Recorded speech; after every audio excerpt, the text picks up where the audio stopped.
ભરૂચ જિલ્લા શાળા સંચાલક મંડળ દ્વારા ચતુર્થ વાર્ષિક સાધારણ સભા અને શાળા સંચાલનના વહીવટી માર્ગદર્શન અંગે સેમિનાર યોજાયો હતો.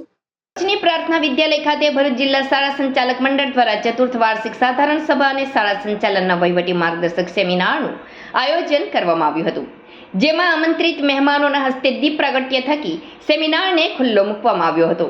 આ કાર્યક્રમમાં ધારાસભ્ય અરુણસિંહ રાણા, રાજ્ય શાળા સંચાલક મહામંડળના પ્રમુખ ડોક્ટર શંકરસિંહ આર રાણા, અધ્યક્ષ મનુજી રાવલ, ભાસ્કર પટેલ અને ગુજરાત માધ્યમિક અને ઉચ્ચતર માધ્યમિક શિક્ષણ બોર્ડના સભ્ય ડોક્ટર જે.વી. પટેલ, શાંતિલાલ પટેલ, જિલ્લા શિક્ષણાધિકારી સ્વાતિ બારાઉલ, ચેનલ નર્મદાના ડિરેક્ટર નરેશ ઠક્કર, ભરૂચ જિલ્લા શાળા સંચાલક મંડળના પ્રમુખ પ્રવીણસિંહ રાણા, દિનેશ પંડ્યા તેમજ સભ્યો ઉપસ્થિત રહ્યા હતા.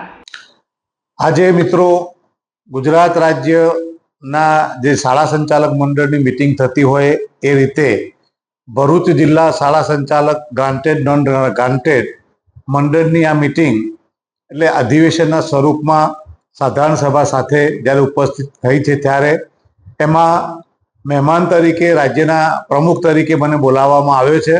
સંચાલક મંડળના પ્રમુખ અમારા માનનીય પ્રવીણસિંહજી રાણા અને મુરબ્બી વડીલ અધ્યક્ષ એવા મુરબ્બી દિનેશભાઈ પંડ્યા સાહેબ, એ બધા શુભેચ્છક મિત્રો સાથે ખૂબ મોટી સંખ્યામાં જ્યારે સંચાલક મિત્રો પધાર્યા છે, ત્યારે એ બધાનું એક તો અભિવાદન કરીએ છીએ અમે.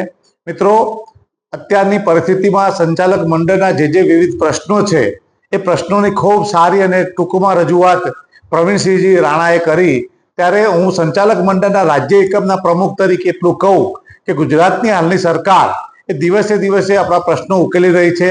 અમારા બે પ્રશ્નો જે તાતા છે અને ખાસ કરીને ભરૂચ જિલ્લાને લાગે વળગે છે ત્યાં સુધી કે કારકુન અને પટાવાળાની ભરતી એ આ જિલ્લાને સૂચક છે. સમગ્ર રાજ્યમાં પણ એની જરૂરિયાત છે. સરકાર માઇલથી અને એના વિશે ખૂબ ઝડપથી વિચારી રહી છે. કદાચ આપણને ઉઘડતા સત્ર પહેલા કારકુનની ભરતી મળી જાય, પટાવાળાના પણ શોષિત છે, એ રીતે સરકાર આગળ વધી રહી છે. બીજું, ભરૂચ જિલ્લાને લાગે વળગે છે ત્યાં સુધી મિત્રો સરકારમાં જે ડીપીઓ દ્વારા ગ્રાન્ટ કાપનો જે પ્રશ્ન આવ્યો છે, ખાસ કરીને ગ્રાન્ટેડ શાળાઓમાં અને એની સાથે નોન ગ્રાન્ટેડ શાળામાં, એ ફી પરત કરવાની વાત એ બિલકુલ વજૂદ વગરની છે. અમે પણ ઉચ્ચ કક્ષાએ રજૂઆત કરશું અને સંચાલકોને ફી પરત આપવી ન પડે, જે નોટિસો આપવામાં આવી છે ગેરકાયદેસર ગણી અને અમે એમાં સંચાલક તરીકે જિલ્લાને મદદ કરવાની નેમ ધરાવીએ છીએ. વિશેષ નહીં કહેતા, સરકાર અને સંચાલક સાથે જ્યારે ચાલી રહ્યા છે ત્યારે ભૂપેન્દ્રભાઈ પટેલની સરકાર અને ખાસ કરી શિક્ષણ મંત્રી ડિંડોર સાહેબ અને એમની સાથે પાનસેરિયા સાહેબ એ ખૂબ સારી રીતે જ્યારે અમારી સાથે કામમાં નિપુણ બન્યા છે, ત્યારે જે તે પ્રશ્નોનો નિવેડો ઝડપથી આવે એ અંગે અમો રાજ્ય કક્ષાએ અને ભરૂચ જિલ્લા કક્ષાએ ઝડપથી ઉકેલ લાવવા પ્રયત્ન કરશું. આ શાળા સંચાલક મંડળની સાધારણ સભામાં મને પ્રવીણસિંહ અને તેમની આખી ટીમે બોલાવીને મારું બહુમાન કર્યું છે, તે બદલ હું હૃદયથી એમને ખૂબ મને સંતોષ છે.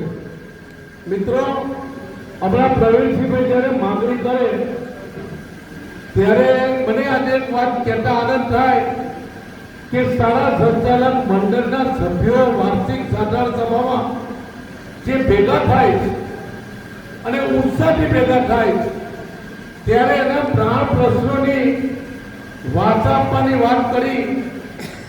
ખરેખર હું પ્રવીણસિંહને અને એની આખી ટીમને હૃદયથી અભિનંદન પાઠવું છું.